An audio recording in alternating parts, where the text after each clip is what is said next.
अनिल से शादी करना कविता की खुद की मर्जी थी, पर शादी के कुछ समय बाद ही अनिल पर दुखों का पहाड़ टूट पड़ा। अनिल जिस कंपनी में नौकरी करता था वो कंपनी बंद हो गई, जिस वजह से अनिल को पैसों की तंगी हो गई। अब अनिल नौकरी ढूंढ रहा था, पर अभी तक उसे कहीं भी नौकरी नहीं मिल रही थी। पैसों की तंगी ने कविता को चिड़चिड़ा बना दिया था। अब वो हर समय गुस्से में रहने लगी। कविता बहू, अनिल आ गया है, पानी तो पूछ ले, सुबह का भूखा है, खाना भी लगा दे। हाँ, मैं तो इस घर की नौकरानी हूँ और आपका बेटा कहीं का राजा है जो दासियों की तरह इनकी सेवा करती रहूं। रहने दो कविता, मैं खुद पी लूंगा, और खाना रहने तो मुझे पता नहीं, बिल्कुल भी भूख नहीं है। भूखों की भी कैसे खाने में, जब गालियां मिलेंगी तो किसका मन करेगा खाना खाने का। नहीं खानी तो मत खाओ, रहो भूखे। एक तो तुमसे शादी करके पहले ही मेरी जिंदगी नरक हो चुकी है, ऊपर से तुम और तुम्हारी माँ मुझे भूखा रहने की धौंस देते हो। मेरे से चोंचले नहीं होते मनाने के। मैं खा रही हूँ, भूख लगे तो खाना खा लेना दोनों। कविता अक्सर ही ऐसी लड़ाई करती रहती थी। रसोई में फालतू की गालियां देना, लड़ाई करना, दिन पर दिन उसकी यह आदत बढ़ती जा रही थी, जिस वजह से घर में बहुत कलेश होने लगा था। कभी कभी तो कविता गुस्से में इतना आपा खो देती थी कि पड़ोसियों तक बात पहुंच जाती थी। अरे, ये आवाज मालती बहन के घर से आ रही है ना, उनकी बहू कितनी गालियां देती है। हाँ, बहुत खराब नेचर है उनकी बहू का, जब देखो दोनों से लड़ती रहती है। अरे बहू, धीरे बोल, तेरी गालियों की आवाज मोहल्ले तक पहुंच रही है, कुछ तो लिहाज कर। क्यों लिहाज करूं? अरे इस घर में आकर मुझे सुखी क्या मिला है? जब से आई हूँ गरीबी देख रही हूँ। अपने बेटे को तो कुछ नहीं कहती हो, पूरा दिन निठल्ला बनकर घूमता रहता है। सुबह बोला था घर में सब्जी खत्म हो गई है, पर शाम को फिर खाली हाथ आ गए। अब गालियां नहीं दूंगी तो क्या फूल बरसाऊंगी? कविता, मैं ढूंढ तो रहा हूँ नौकरी, तुम बार बार मुझे ताने क्यों देती हो? अगर खाना नहीं देना तो मना कर दो, मैं भूखा सो जाऊंगा। हाँ, मैं नहीं ला पाया सब्जी क्योंकि मेरे पास पैसे नहीं थे। मैंने अपनी बाइक भी बेच दी है। पिछले महीने घर चलाने के लिए जो खर्च किया था वो बाइक बेचकर ही किया था। कहती हो तो मैं अपने आप को बेच देता हूँ। अनिल बेटा, परेशान मत हो, लग जाएगी नौकरी। बहू, इतना पति को तंग करना ठीक नहीं। अनिल पहले ही नौकरी न मिलने से बहुत परेशान है, ऊपर से तुम जब देखो उसके पीछे पड़ी रहती हो। पड़ोसियों को तो मिर्च मसाला चाहिए होता है। दोनों पड़ोसन बहाने से आ गई। दोनों पड़ोसन को देखकर कविता गुस्से में कमरे में चली गई और अनिल घर से बाहर। अरे मालती बहन, कुछ हुआ है क्या? बहुत आवाजें आ रही थी। हाँ, मुझे तो लगा जैसे भूचाल आया हो। भूचाल तो हमारी जिंदगी में आया है, पता नहीं क्या क्या बर्बादी देखनी बाकी है। अब तो मन करता है बस ऊपर चली जाऊं। सास की आंखों में आंसू आ गए। रोने से क्या फायदा मालती बहन, तुम्हारी बहू सच में बहुत बुरी है। हमें कहना नहीं चाहिए, पर बहू को गालियां देना शोभा नहीं देता। कविता बहुत गालियां देने लगी है, हमने देखा है। आपका अनिल दिन पर दिन कमजोर होता जा रहा है, ये सब आपकी बहू की वजह से हो रहा है। उसे समझाओ कि लड़ाई ना करे। घर में लड़ाई करना, खाना बनाते समय गाली बकना सही बात नहीं है, इससे घर में दरिद्रता आती है। बहू को ये चीजें समझनी चाहिए। पड़ोस ने कुछ देर बैठकर अपने अपने घर चली गई। मालती ने कविता को समझाने की बहुत कोशिश की, पर कविता ने सास की बात को नहीं सुना। उसने अपनी आदत के अनुसार खाने के समय गालियां देना नहीं छोड़ा। एक शाम को कविता की बड़ी बहन ज्योति के घर एक पार्टी थी। ज्योति की सालगिरह का फंक्शन, जिसमें ज्योति ने कविता और उसकी फैमिली को भी बुलाया था। ज्योति बहुत पैसे वाली थी, इसलिए उसने अपनी शादी की सालगिरह का फंक्शन एक बड़े 5 स्टार होटल में रखा था। अरे वाह दीदी, हार सचमुच बहुत सुंदर है। बहुत महंगा दिखाई देता है। महंगा तो बहुत है, पूरे 10 लाख का है। ये तो एक गिफ्ट है, तुम्हारे जीजू मेरे लिए तो ऐसे बहुत सारे गिफ्ट लाए हैं। पार्टी के बाद तुम्हें दिखाऊंगी। वैसे पिछले हफ्ते तुम्हारी भी तो सालगिरह थी, तुम्हें अनिल ने क्या तोहफा दिया? कविता झूठ बोल देती है। वो अनिल जी तो मेरे लिए सोने की चूड़ियां लाए थे। हाँ, ये वाली चूड़ियां। कविता, मेरे से झूठ बोलने की जरूरत नहीं है, मैं तुम्हारी बहन हूँ, मुझे पता ही चूड़ियां नकली हैं। बहन की बात सुनकर कविता शर्मिंदा हो गई। उसके बाद वो कुछ नहीं बोली, पर घर जाकर उसने बहुत लड़ाई की। सिर्फ इस आदमी की वजह से आज मेरी अपनी बहन ने मेरी बेइज्जती कर दी। मेरा झूठ पकड़ा गया। तुमने तो मुझे आज तक एक सोने की चीज नहीं खरीद कर दी। नकली चूड़ियां पहन कर गई थी। ज्योति दीदी पहचान गई। मुझे लगता है तुमसे कुछ नहीं होने वाला। अब मुझे नौकरी ढूंढनी होगी ताकि मैं इस घर को चला सकूं। कल सुबह ही नौकरी ढूंढने के लिए जाती हूँ। तुम्हारे बस का कुछ नहीं है, तुम बस मुझे सबसे ताने सुनवाते रहना। बहू बस करो, क्यों इतना बोल रही हो? रात के 2 बज रहे हैं, मोहल्ले वाले जाग गए तो बातें बनाएंगे। सास के बार बार कहने पर कविता थोड़ी शांत हुई और कमरे में जाकर सो गई। अनिल कुछ नहीं बोला, वो चुप रहा। अगली सुबह बहुत तेज बारिश हो रही थी। कविता जब सोकर उठी तो उसने देखा अनिल बिस्तर पर नहीं था। उसने पूरे घर में अनिल को ढूंढा, पर उसे वो कहीं भी दिखाई नहीं दिया। माँ जी, आपको पता है ये कहाँ गए हैं? सुबह सुबह कभी जाते नहीं है। तुमने रात को उसको बहुत सुना दिया, भगवान जाने सुबह सुबह कहीं निकल गया। मैं आवाज लगाती रही पर उसने मेरी आवाज नहीं सुनी। बारिश तेज थी इसलिए मैं दरवाजे तक नहीं जा सकी। इतनी बारिश में सुबह सुबह कहाँ गए होंगे, क्या पता ऐसे ही टहलने ही निकल गए होंगे। आ जाएंगे अपने आप थोड़ी देर में। और इन्होंने जाना ही कहाँ है, इधर उधर खाली घूमकर लौट आएंगे। अनिल पूरा दिन घर नहीं लौटा। कविता को उसकी चिंता हो गई।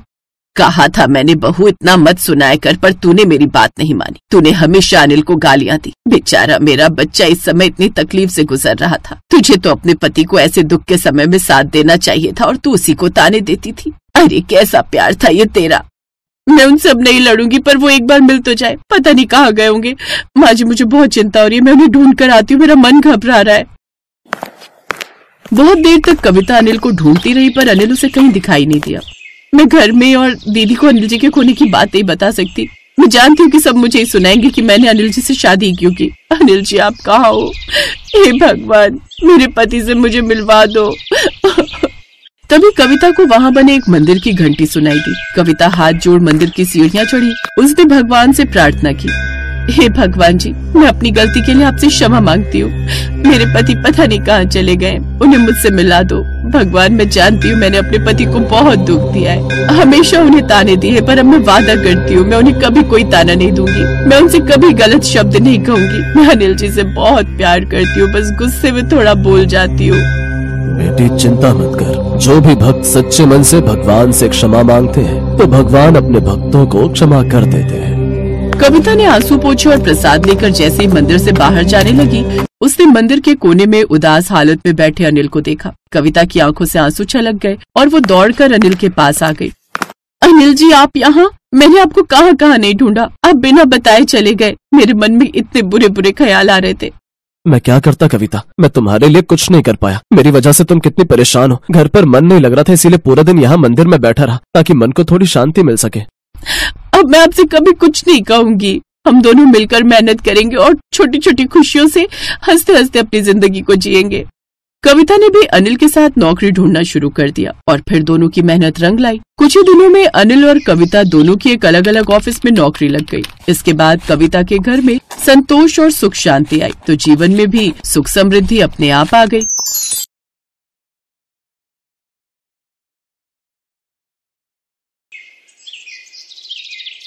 चांदनी ले भवानी का नाम और ठाके फेंक दे इसने। ये आवाज सुनते ही चांदनी में गजब का जोश आ जाता है और वो ऊपर वाली लड़की को धोबी पछाड़ का दाव लगाकर पटक देती है। और फिर वाह भाई मारी शेरनी, मान गई छोरी। इस बार तो मुझे लगा था कि तू हार ही जाएगी, पर तन्ने क्या दाव लगाया। मजा आ गया कसम से मेरी हल्की। 65 किलो की पहलवान तुझे हल्की लग रही है? पागल ना हो तो।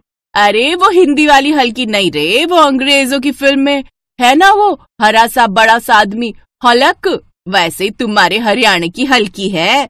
बबीता तू और तेरी बातें, चल अब घर चले। ओ ना ना ना ना ना, अभी तो मैं तन्ने लस्सी पिलाऊंगी, वो भी फुल वाला बड़ा ग्लास। बड़ा प्यार आ रहा है मेरे ते। प्यार व्यार कोई ना, मैंने तो लड़कियां ते शर्त लगाई थी कि जीतेगी तो चांदनी। पता है पूरे 200 रुपए जीती हूँ मैं। राम राम कुछ तो शर्म कर ले छोरी, कुश्ती मेरी साधना है, पूजा है, और तू यूं इसका जुआ बना रही है। अरे तो तू कर अपनी साधना, किसने रोका है तन्ने? पर मन ने कुछ पीसे कमाण लेन दे। अब फिर मैं तो लस्सी पिला रही हूँ ना तन्ने। ये है चांदनी, और जैसा इसका भारी शरीर वैसा ही इसका गुस्सा। चांदनी हरियाणा के हिसार की रहने वाली थी और वही कॉलेज में रहकर पढ़ाई कर रही थी। उसका एक ही शौक था और वो थी कुश्ती। ध्यान से खेलिए चांदनी, सुना है बड़ी खतरनाक पहलवान है, ये तेरा फाइनल मुकाबला है। अगर इसे हरा दिया ना तो तू बन जाएगी इंटर कॉलेज रेसलिंग चैंपियन। तू चिंता न कर, अब देखिए मैं कैसे इसे पटकनी देती हूँ। आज मुझे 2 काम निपटाने, एक तो यही हो गई, दूसरा किसे निपटाना है? शाम को लड़के वाले आ रहे देखने, पहले इसे पटक दूं, फिर उन्हें भी देख लूंगी। मुकाबला कड़ा था, पर चांदनी ने 3 बार की चैंपियन को कुछ ही मिनटों में उठाकर पटक दिया। फिर शाम को वो ट्रॉफी लेकर खुशी खुशी घर पहुंची। चांदनी ने घर में पड़े पुराने सोफे पर नजर डाली, जहाँ एक जवान लड़का बैठा था और उसके बगल में उसके माता पिता, जिन्हें देखकर चांदनी ने कहा, नमस्ते जी। नमस्ते नमस्ते बेटा, बहन जी यही चांदनी है? हाँ जी, यही मेरी फूल सी बच्ची है, मेरी इकलौती बेटी चांदनी। अच्छा अच्छा बेटा, बड़ी पसीने पसीने हो रही हो, कहीं से भाग कर आ रही हो के? अरे वो कॉलेज में नींबू चम्मच दौड़ होती है ना, तो उसमें पहले नंबर पर आई है जी हमारी छोरी। चांदनी ने कई साल मेहनत करके ट्रॉफी जीती थी, पर उसकी माँ ने उसकी तारीफ करने के बजाय उसकी कुश्ती पर नींबू निचोड़ दिया था। तो गुस्से में चांदनी ने रसोई में दांत पीसते हुए कहा, माँ तने झूठ क्यों बोलिया? मैं नींबू चैंपियन हूँ, तने सच क्यों ना बोलिया? अच्छा, और क्या कह दूं कि मेरी लाडली कुश्ती चैंपियन है, दो दो लड़कियों को उठा के फेंक देती है। बताइए सुन के कौन शादी करेगा तुझसे? पर माँ मुझे नहीं करनी शादी वादी। देख मेरी लाडो, तेरे बापू अब इस दुनिया में है नहीं, और मैं इससे अच्छा लड़का नहीं ढूंढ सकती तेरे लिए। अरे रेलवे में क्लर्क है वो, महीने के कमाता है 40-45 हजार। अच्छा, और दहेज कितना लेगा? उसकी चिंता ना कर तू, समझी? बस तू तरीके से तैयार होकर आजा जल्दी। चांदनी का शरीर भले ही बाकी लड़कियों से थोड़ा तगड़ा था, लेकिन वो देखने में बहुत सुंदर थी। वो जब तैयार होकर आई तो ललित उसे देखता ही रह गया और उसने शादी के लिए हाँ कर दी। फिर कुछ दिन बाद दोनों की शादी भी हो गई। फिर विदाई के वक्त, देख चांदनी, बड़े अच्छे घर में तेरी शादी कराई है, सारे खेत बिक गए लाडो तेरे दहेज में, अब बस निभाना तुझे है। सास ससुर की इज्जत करना, पति को भगवान मानना, और हाँ, कभी किसी को ना बताइयो कि तू पहलवानी करे है, समझी? घड़ी कोमल और संस्कारी बहू बन के रहना, समझी मेरी लाडो? फिर शादी के 2 दिन बाद, चांदनी यहाँ आओ। जी मम्मी जी। बेटी आज तेरी पहली रसोई है, आज घर का सारा खाना तन्ने ही बनानो है। जी मम्मी जी, मैं सब कर लूंगी। हाँ, पर यो बात सुन ले बेटा, यो घर में कोई ठंडो खाना पसंद नहीं करे है, ना मैं, ना ललित और ना ही ललित के पापा। तन्ने भी तो देख ही लिया होगा इन 2 दिनों में, गरम रोटियां ताजी और गरम सब्जियां। तू समझ रही है ना? हाँ मम्मी जी, समझ गई मैं, आप चिंता ना करो। चांदनी ने उस दिन बड़ी मेहनत करके रसोई में अच्छा अच्छा खाना बनाया। खाना खाकर सबने चांदनी की तारीफ की। फिर खाना खाने के बाद, अरे मीठे में कुछ है क्या? हाँ है ना जी, खीर बनाई आप सबके लिए, बढ़िया सी ठंडी खीर। है? ठंडी खीर? चांदनी, हमारे घर में हम कुछ भी ठंडा नहीं खाते हैं। पर खीर तो ठंडी ही अच्छी लागे है ना मम्मी जी? एक बार कह दिया ना तो बहस क्यों कर रही है? जा जाके खीर गरम करके ले आ। शादी के दूसरे दिन ही चांदनी को डांट पड़ गई थी। उसे गुस्सा तो बहुत आ रहा था, पर वो कुछ नहीं बोली और वहाँ से चुपचाप चली गई। शाम को जब सबको खाना खिलाने के बाद चांदनी रसोई की सफाई कर रही थी, तभी उसकी सास रसोई में आती है। चांदनी की कर रही है? बस मम्मी जी, रसोई साफ कर दी है, बस ये बचा हुआ आटा फ्रिज में रखने जा रही थी। क्यों फ्रिज में क्यों? सुबह पराठे बना दूंगी ना गर्मा गर्म सबके लिए। हैं? बासी आटे के पराठे? तने बताया था ना कि यहाँ सब गर्मा गर्म खाते हैं। वो तो ठीक है मम्मी जी, पर इस आटे का क्या करूँ मैं अब? फेंक दे, और क्या करेगी? और आगे से ध्यान रखियो। चांदनी को बहुत बुरा लगा और गुस्सा भी आया, क्योंकि उसकी माँ ने उसे हमेशा अन्न का सम्मान करना सिखाया था। इसी तरह कई साल बीत गए। चांदनी अपने ससुराल के हिसाब से ढलने लगी। फिर एक दिन चांदनी जब सुबह उठी तो उसे तेज बुखार था। उसे कमजोरी का एहसास हो रहा था कि तभी उसकी सास ने उसे आवाज लगाई, चांदनी, ओ चांदनी, अरे कहाँ है? देखो कितना टाइम हो गया और ये महारानी अभी तक कमरे से ना निकली। सॉरी मम्मी जी, वो थोड़ा बुखार है तो बस इसीलिए लेट हो गई। एक तो आजकल की बहुओं के नखरे ना पूरे होते। अरे हम अपने जमाने में मरने की नौबत भी होते थे ना तो गर्मा गर्म रसोई चालू रहती थी हमारी। जी मैं बस अभी बनाती हूँ नाश्ता। रहने दो माँ, मैं बाहर से ही कुछ खा लूंगा, मैं लेट हो रहा हूँ। ललित गुस्से में चांदनी को घूर कर वहाँ से चला गया। लता भी उसे खरी खोटी सुनाकर चली गई। कुछ देर बाद अचानक घर के दरवाजे की घंटी बजी और फिर, नमस्ते आंटी जी। नमस्ते बेटा, तुम कौन? बबीता तू? हाँ आंटी जी, 2 जिस्म एक जान थे हम। पर तुझे क्या हुआ? तू इतनी कमजोर कैसे हो गई? चांदनी ने बबीता से कुछ नहीं कहा और उसे अपने साथ रसोई में ले आई। सुबह सुबह पति और फिर सास से डांट खाकर उसका मूड वैसे ही खराब था। और फिर जब बबीता ने उसे कुरेदा तो उसकी आंखें छलक आई। वो रुआसी होकर बबीता के गले लगकर रोने लगी। इसी बीच तवे पर रखी रोटी जलने लगी और तभी लता रसोई में आई और जली हुई रोटी देखकर भन्ना गई। उसने बबीता के सामने एक जोरदार तमाचा चांदनी के गाल पर जड़ दिया और फिर, चांदनी, ले भवानी का नाम हो उठा के फेंक दे बुढ़िया ने। इतना सुनते ही चांदनी को पता नहीं क्या हुआ। उसने अगले ही पल लता को गर्दन और घुटने से पकड़ा और उसे अपने सिर के ऊपर हवा में उठा दिया। लता डर के मारे चीखने लगी। उसकी चीख सुनकर ललित और उसके पिता रसोई में भागे चले आए और चांदनी का रौद्र रूप देखकर उन दोनों के भी हलक सूख गए।